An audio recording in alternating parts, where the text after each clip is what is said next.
नमस्कार.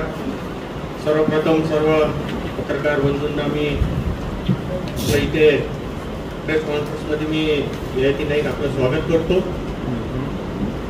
आज इथे आपण एक पत्रकार परिषद आयोजित करण्यात आलेली आहे. यासाठी आपण सर्व पत्रकार इथे बांधव परिषदमधील परिसरमधील जिल्ह्यातले आपण सर्व इथे उपस्थित आहात. प्रिंट मीडिया, इलेक्ट्रॉनिक मीडिया आणि यूट्यूब चॅनलवर त्यांचं मी परत एकदा खूप खूप स्वागत करतो. नेमकं म्हणजे आता सर्वांना माहिती आहे की आता नुकतेच लोकसभा निवडणूक पार पडली आहे. तर ह्या लोकसभा मध्ये यवतमाळ वाशिम ह्या मतदारसंघामधून मी ययाती नाईक माननीय संजय भाऊ देशमुख साहेबांना मी पाठिंबा जाहीर केला होता आणि मी त्यांच्या मदतीसाठी प्रचाराच्या दौऱ्यात पूर्ण हा मतदारसंघ फिरून पिंजून काढलं. तर माननीय संजय देशमुख साहेब हे भरघोस मतांनी निवडून आले. त्यांचं मी इथे अभिनंदन करतो आणि पुढील कामकाजासाठी त्यांना शुभेच्छा देतो.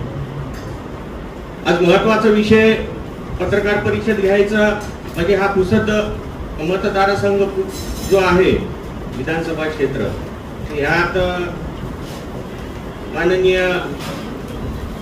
राजश्री पाटील ताई यांना लीड आहे.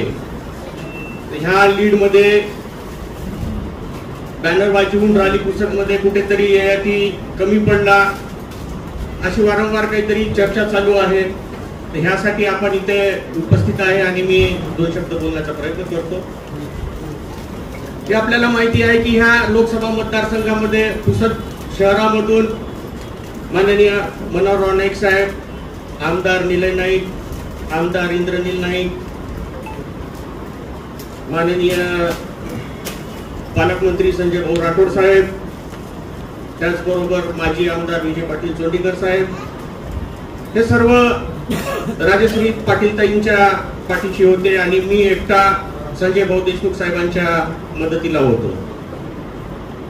आता कुठेतरी हा 3000चा लीड जो आहे तर नेमका कोणाच्या नावाने पकडावं हे आपण आता गुरुत म्हणजे कसं थोडं विश्लेषणाचा विषय आहे की 2 आमदारांच्या खाती जाणार की माजी आमदारांच्या खाती जाणार. एक असं जर गुरुत जर पकडलं तर मी शेलूचा रहिवासी आणि शेलू सर्कल मधून शेलू गावामधून मी संजय भाऊ देशमुख साहेबांना लीड दिली. आमदार निलय नाईक साहेब हे गवलीचे रहिवासी, गवलीमधून सुद्धा आम्ही संजय भाऊ देशमुख साहेबांना लीड दिली.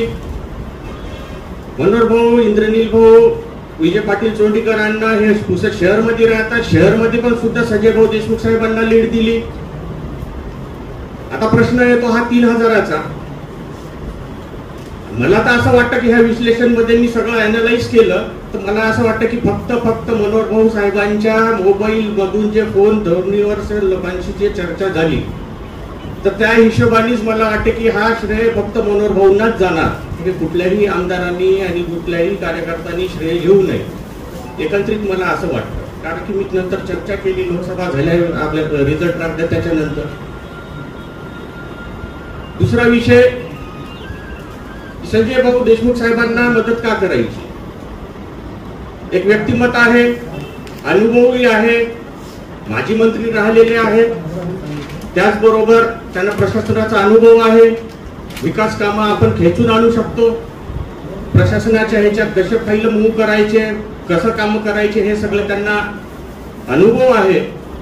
त्या अनुभवामधून आपण त्यांच्या कसा कामामध्ये स्वरूपामध्ये विकास कामामध्ये आपण स्वरूपात त्यांना आपण प्रदर्शित करू शकतो यासाठी आपण प्रयत्न केला पाहिजे. त्यासाठी मी त्यांच्या सोबत आहे. दुसरा विषय की एनसीपी शरदचंद्रजी पवार साहेबांचा राष्ट्रवादी काँग्रेस हा पक्ष स्थापन होत असताना सुधाकरराव नाईक साहेब तिथे सोबत होते. त्याचबरोबर आमचा पूर्ण परिवार शरदचंद्रजी पवार साहेबांसोबत होतं. या परिसरामध्ये जर आपण बघितलं की आता जसं अजितदादांनी एक छोटासा गट वेगळं काढून त्यांनी सरकार दुसरीकडे बीजेपी यांच्या सोबतच स्थापना केली. हे कुठेतरी त्याच्यात इंद्रनील त्यांच्या सोबत गेले. ते मला न विचारता गेले. त्याच्यामुळे मला थोडं आता खंत आहे की ते जर मला 2 मिनिटं जर बोलून जर विचारलं असतं त्या की आपल्याला काय निर्णय घ्यायचं तर कदाचित हा चित्र दिसलं नसतं. ती एक दुसरी नाराजी आहे. त्याचनंतर आता मी सुद्धा इथे 20 वर्षापासून काम करत आहे. तर काम करत असताना माझ्यावर जर कुठली जबाबदारी दिली असती तर मी व्यवस्थित पार पाडली असती.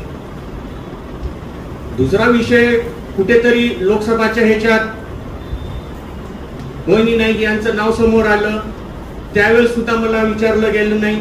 कधीतरी जर मला विचारलं असतं की बाय आपण ह्यांचं नाव आपण पुढे करायला पाहिजे का, आपण तिकीट मागायला जायला पाहिजे का, तर आपण मी सुद्धा त्यांना होकार दिला असतं, त्यांच्या पाठीशी राहिलो असतो. पण तिथे कुठेतरी मला डावललं. ही एक दुसरी नाराजी आहे माझी. आता बघितलं तुम्ही मागचं विधानसभेचं लीड आणि ह्या लीडमध्ये जास्त फारसं काही हे नाही आहे. ह्या पुढे जर काही आता विधानसभेच्या हिशोबाने जर काम करायचं असेल तर वेगळी रणनीती राखावं लागेल. ह्यासाठी मला सुद्धा आता अभ्यास करणं सुरू करत आहे मी. आणि संजय भाऊ देशमुख साहेब हे एकटे होते जिल्ह्यामधून, सर्व आमदार एक बाजूने आणि एकटे संजय भाऊ देशमुख साहेब, आणि विधानसभा पुसद क्षेत्रामध्ये सगळे आमदार एक साईडला आणि मी एकटा एक बाजूने काम करतो. कुठेतरी हे पुसदमध्ये आम्ही कुठेतरी मागे पडलो. त्याच्या मागे आता अभ्यास करणं फार गरजेचं आहे की काय विश्लेषण करावं लागेल, त्याच्यासाठी काय अभ्यास करावा लागेल, काय निर्णय घ्यावा लागेल. ह्यासाठी मी परत एकदा फेरी घेणार आहे पूर्ण तालुक्यामध्ये.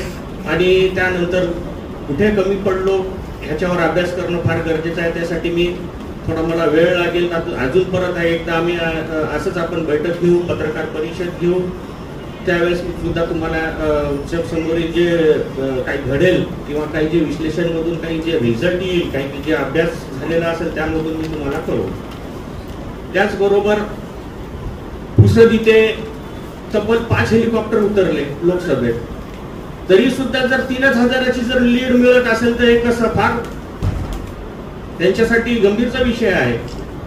आणि दोन्ही आमदारांनी लक्ष घेणं फार गरजेचं आहे. कारण गवलीमधूनही लीड आहे आणि पुसदमधूनही लीड आहे आणि शेलू माझं गाव जे आहे तिथूनही लीड आहे माननीय संजय भाऊ देशमुख साहेबांना. त्यांना कुठेतरी बॅनरबाजी वगैरे किंवा श्रेय घेणं यांनी थोडं टाळावं असं माझी विनंती आहे. किंवा श्रेय फक्त मनोहर नाईक साहेबांनाच जातं. त्यांच्या मोबाईलद्वारे सर्व लोकांशी जे संपर्क केलं तोच रिझल्ट मला दिसून येत आहे. कारण की काही वरिष्ठ लोकांसोबत मी चर्चा केली की मी जे विश्लेषण केलं होतं याच्यात एवढा फरक का पडला, तर कुठेतरी भाऊंचा प्रभाव आजही आहे हे आपल्याला समजून येतं. दुसरा विषय, येणाऱ्या विधानसभेच्या तयारीसाठी मी कामाला लागणार आहे. आपण सहकार्य करणार, त्यासाठी मी तुमचं विनंती व्यक्त करतो. जे काही पुढील काम राहते आता याच्यानंतर, आता नुकतीच लोकसभा पार पडली आहे तर ह्या लोकसभेच्या निवडणुकीमधून अजून हे सर्व पक्षीय बाहेर येण्याच्या ह्याच्यात थोडा वेळ घेत आहे. तर जेव्हा कधी आता पूर्ण समोरची जी बैठका होतील त्या बैठकाच्या हिशोबाने जे कशी रणनीती ठरेल तर त्यानुसार मी तुम्हाला कळवू. आणि आज इथे ही लोकसभा मतदारसंघामध्ये मला लोकांनी ज्यांनी पाठीशी उभं राहून मला मदत केली त्यांचा मी खूप इथे आभारी आहे.